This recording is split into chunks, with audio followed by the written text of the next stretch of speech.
अरे बच्चों, आज हम चर्चा करेंगे प्रश्न उत्तर राम लक्ष्मण परशुराम संवाद। तो देखते हैं पहला प्रश्न। परशुराम के क्रोध करने पर लक्ष्मण ने धनुष के टूट जाने के लिए कौन कौन से तर्क दिए। पहले प्रश्न को समझते हैं कि परशुराम जी ने क्रोध किया। क्या किया? क्रोध किया। किसने किया? परशुराम जी ने। तो क्रोध करने पर लक्ष्मण ने, उसके बाद लक्ष्मण ने धनुष के टूट जाने पर परशुराम जी को क्रोध क्यों आया था? क्योंकि धनुष टूट गया था। ठीक है। तो लक्ष्मण ने कौन कौन से तर्क दिए कि ये धनुष कैसे टूट गया। धनुष टूट गया, परशुराम जी को क्रोध आया, तो लक्ष्मण कौन से तर्क दे रहे हैं? पहला, परशुराम के क्रोध करने पर लक्ष्मण ने धनुष के टूट जाने पर निम्नलिखित तर्क दिए। उन्होंने बोला, बचपन में न जाने हमने कितने ही धनुष तोड़े, किंतु किसी ने कभी क्रोध नहीं किया। इस धनुष से आपको विशेष लगाव क्यों है? ये कौन बोल रहे हैं? लक्ष्मण बोल रहे हैं। उसके बाद वो दूसरा तर्क दे रहे हैं, हमें यह असाधारण शिव धनुष साधारण धनुष की भांति ही लगा। हमारे लिए सारे धनुष एक समान हैं। तीसरा, श्री राम ने इसे तोड़ा नहीं, बस उनके छूते ही अपने आप शब्द टूट गया। इस धनुष को तोड़ते हुए उन्होंने किसी के लाभ व हानि के विषय में नहीं सोचा था। इस धनुष को तोड़ने में राम का कोई दोष नहीं है। तो ये तर्क है जो लक्ष्मण ने धनुष के टूट जाने पर परशुराम जी के सामने रखे। दूसरा प्रश्न है, परशुराम के क्रोध करने पर राम और लक्ष्मण की जो प्रतिक्रियाएं हुई, उनके आधार पर दोनों के स्वभाव की विशेषताएं अपने शब्दों में लिखिए। क्रोध किनको आया? परशुराम जी को। उस पर प्रतिक्रिया किस किस की हुई? राम जी की और लक्ष्मण की। तो उनके आधार पर जो उन्होंने बातचीत की, उसके बाद दोनों के स्वभाव की जो विशेषताएं हैं उनको अपने अपने शब्दों में लिखना है। राम स्वभाव से कोमल और विनयी हैं। परशुराम जी क्रोधी स्वभाव के थे। परशुराम के क्रोध करने पर श्री राम ने धीरज से काम लिया। उन्होंने स्वयं को उनका दास कहकर परशुराम के क्रोध को शांत करने का प्रयास किया एवं उनसे विनम्रता से बात की। विनम्रता से बात की। किन्होंने की? राम जी ने। तो क्रोधी कौन थे? परशुराम। उसके बाद राम जी ने विनम्रता से बात की और अपने आप को उनका दास बताया। किसका? परशुराम जी का। लक्ष्मण राम से एकदम विपरीत है। लक्ष्मण क्रोधी और उग्र स्वभाव के हैं। लक्ष्मण परशुराम जी के साथ व्यंग्यपूर्ण वचनों का सहारा लेकर अपनी बात उनके समक्ष प्रस्तुत करते हैं। वे इस बात की परवाह नहीं करते कि उनकी बातों से परशुराम और अधिक और ज़्यादा क्रोधित हो जाएंगे। राम विनम्र, मृदुभाषी, धैर्यवान व बुद्धिमान है। वहीं दूसरी ओर लक्ष्मण निडर, वाचाल, साहसी और क्रोधी स्वभाव के हैं। लक्ष्मण और परशुराम के संवाद का जो अंश आपको सबसे अच्छा लगा, उसे अपने शब्दों में संवाद शैली में लिखिए। लक्ष्मण, हे मुनि, बचपन में तो हमने कितने ही धनुष तोड़ दिए, परंतु आपने कभी क्रोध नहीं किया। इस धनुष से आपको विशेष लगाव क्यों है? परशुराम, अरे राजपुत्र, तू काल के वश में आकर ऐसा बोल रहा है। तू क्यों अपने माता पिता को सोचने पर विवश कर रहा है? यह शिवजी का धनुष है। किनका? शिवजी का। चुप हो जा और मेरे इस फरसे को भली भांति देख ले। मेरे इस फरसे की भयानकता गर्भ में पल रहे शिशुओं को भी नष्ट कर देती है। परशुराम जी अपने क्रोध का वर्णन कर रहे हैं। चौथा, परशुराम ने अपने विषय में सभा में क्या क्या कहा, निम्न पद्यांश के आधार पर लिखिए। बाल ब्रह्मचारी अति कोही, विश्व विदित क्षत्रिय कुलद्रोही, भुजबल भूमि भूप विन कीनी, विपुल बार मही देवन दीनी, सहस बाहुभुज छेद निहारा, परशु विलोक मही कुमारा। मात पिता ही जनी सोच बस करसी महिष किशोर। गर्भन के अर्भक दलन परशु मोर अति घोर। तो परशुराम जी अपने विषय में कह रहे हैं कि मैं बाल ब्रह्मचारी हूँ, क्रोधी स्वभाव का हूँ, समस्त विश्व में क्षत्रिय कुल के द्रोही के रूप में विख्यात हूँ।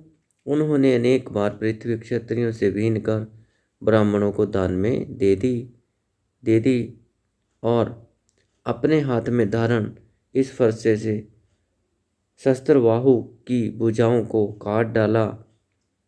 इसलिए है नरेश पुत्र, मेरे इस फरसे को भली भांति देख ले राजकुमार, तू क्यों अपने माता पिता को सोचने पर विवश कर रहा है। मेरे इस फरसे की भयानकता गर्भ में पल रहे शिशुओं को भी नष्ट कर देती है। लक्ष्मण ने वीर योद्धा की क्या क्या विशेषताएं बताई हैं, ये इम्पोर्टेंट क्वेश्चन है। किसने? लक्ष्मण ने। किसकी? वीर योद्धा की क्या विशेषताएं हो सकती है? लक्ष्मण ने वीर योद्धा की निम्नलिखित विशेषताएं बताई हैं। शूरवीर, युद्ध में वीरता का प्रदर्शन करके ही अपनी शूरवीरता का परिचय देते हैं। व्यर्थ में अपना वखान नहीं करते, अपनी व्याख्या नहीं करते, अपने बारे में बताते नहीं हैं कि मैं ये कर सकता हूँ, वो प्रदर्शन ही कर देते हैं। दूसरा, वीरता का व्रत धारण करने वाले वीर पुरुष धैर्यवान और क्षोभ रहित होते हैं। वीर पुरुष स्वयं पर कभी अभिमान नहीं करते। वीर पुरुष किसी के विरुद्ध गलत शब्दों का प्रयोग नहीं करते। वीर पुरुष दीनहीन, ब्राह्मण, गाय व दुर्बल व्यक्तियों पर अपनी वीरता का प्रदर्शन नहीं करते एवं अन्याय के विरुद्ध हमेशा निडर भाव से खड़े रहते हैं। किसी के ललकारने पर वीर पुरुष परिणाम की फिक्र न कर निडरता पूर्वक उसका सामना करते हैं। साहस और शक्ति के साथ विनम्रता हो तो बेहतर है। इस कथन पर अपने विचार लिखिए। साहस और शक्ति वीर और योद्धा लोगों में होती है। इसके साथ अगर उनमें किसी में विनम्रता भी हो, विनम्रता का भाव आ जाए, किसका? विनम्रता का, तो बेहतर है। इस कथन पर अपने विचार लिखिए। साहस और शक्ति के साथ अगर विनम्रता न हो तो व्यक्ति अभिमानी एवं उद्दंड बन जाता है। उस व्यक्ति को हम अभिमानी कह सकते हैं और वो उद्दंड बन जाएगा। साहस और शक्ति, ये दो गुण व्यक्ति वीर को श्रेष्ठ बनाते हैं, परंतु यदि विनम्रता इन गुणों के साथ आकर मिल जाती है तो वह उस व्यक्ति को श्रेष्ठतम वीर की श्रेणी में ला देती है। विनम्रता व्यक्ति में सदाचार व मधुरता भर देती है। विनम्र व्यक्ति किसी भी स्थिति को सरलतापूर्वक संभाल सकता है। परशुराम जी साहस व शक्ति का संगम है। राम विनम्रता, साहस व शक्ति का संगम है। राम की विनम्रता के आगे परशुराम जी के अहंकार को भी नतमस्तक होना पड़ा।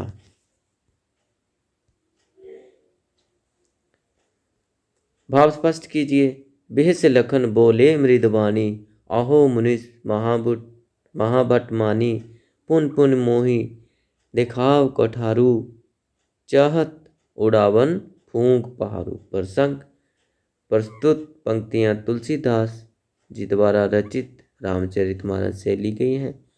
उक्त पंक्तियों में लक्ष्मण जी ने परशुराम जी के द्वारा बोले गए अपशब्दों का प्रत्युत्तर दिया है। भाव: लक्ष्मण जी हंसते हुए बेहस लखुन बोले मृदु वाणी, मृदु कोमल वाणी बोले, वो हंसते हुए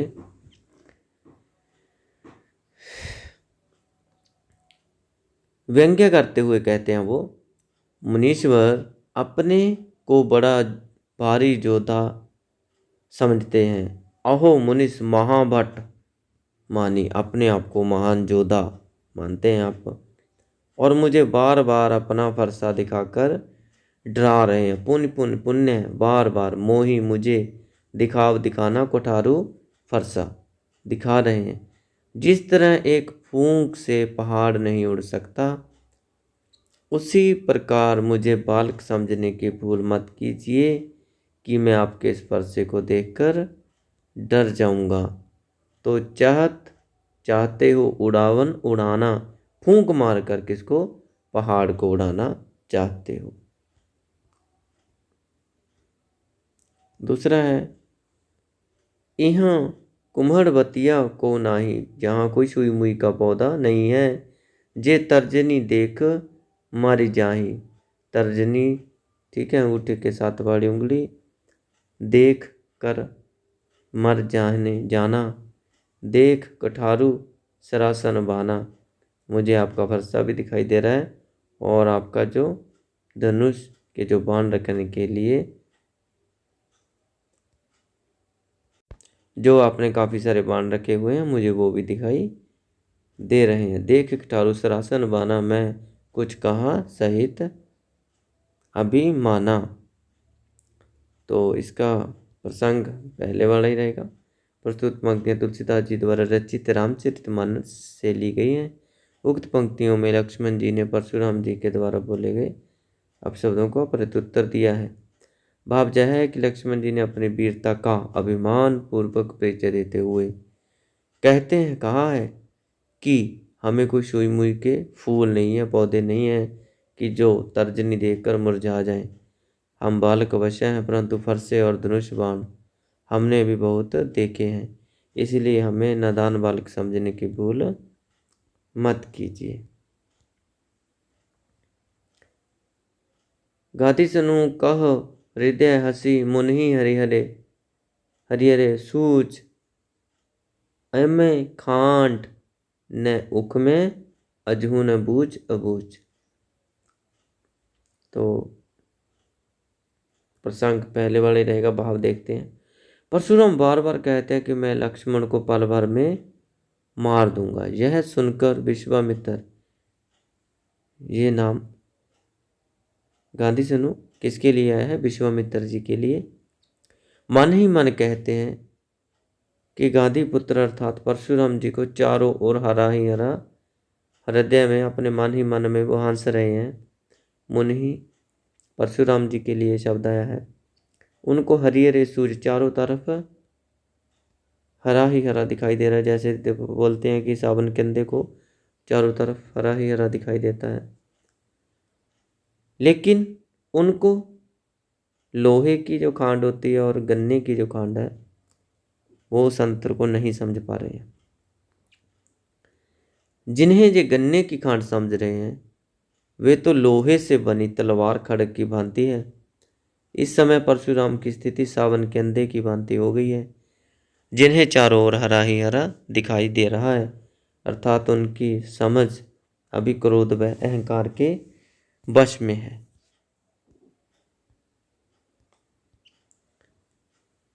पाठ के आधार पर, जो राम लक्ष्मण परशुराम संवाद है, उसके आधार पर तुलसीदास जी के भाषा सौंदर्य पर 10 पंक्तियां लिखिए। भाषा सौंदर्य।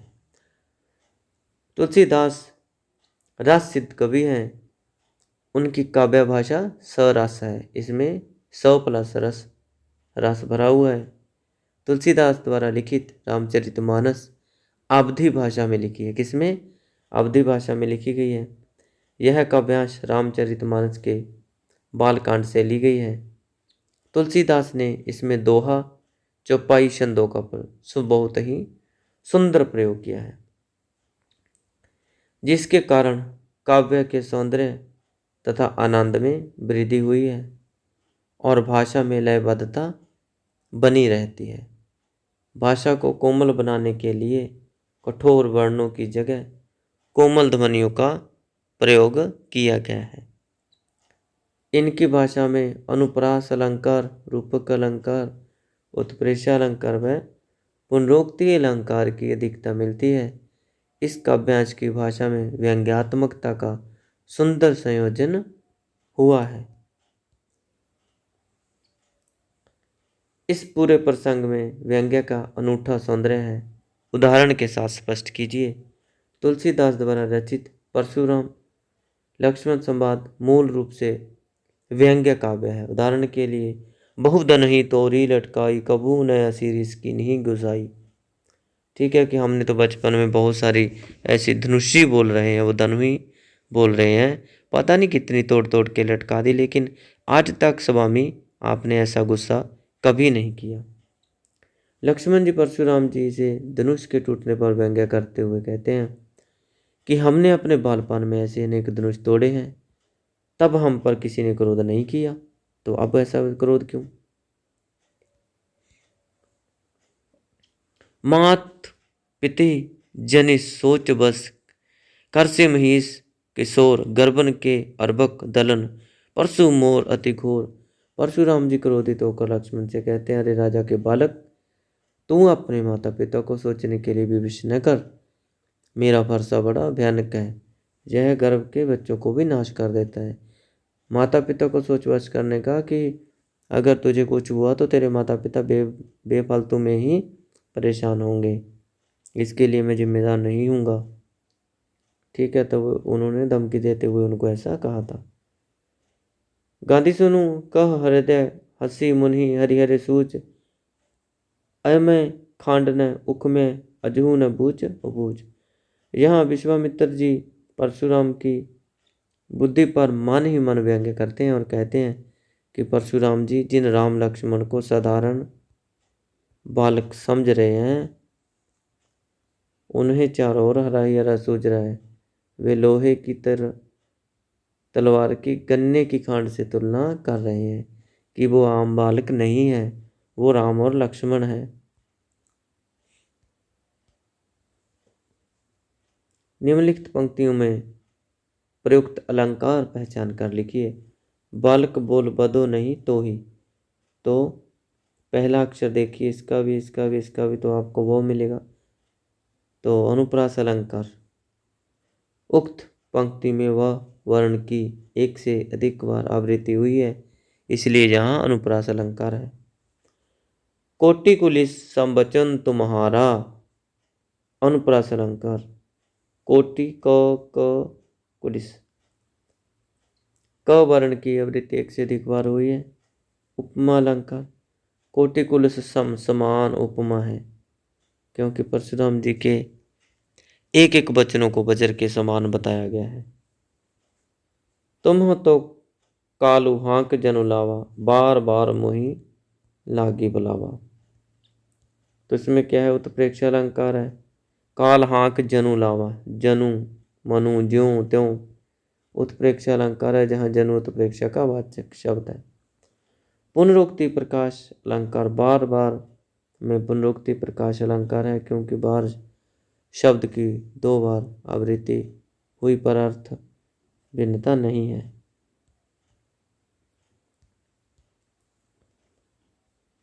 लखन उत्तर आहुति सरिस भृगुबर कोप, कोपु कृसानु बच्चन बोले रघुकुल भानु। उपमा अलंकार। उत्तर आहुति सरिस भृगुबर कोपु कृसानु में उपमा अलंकार है।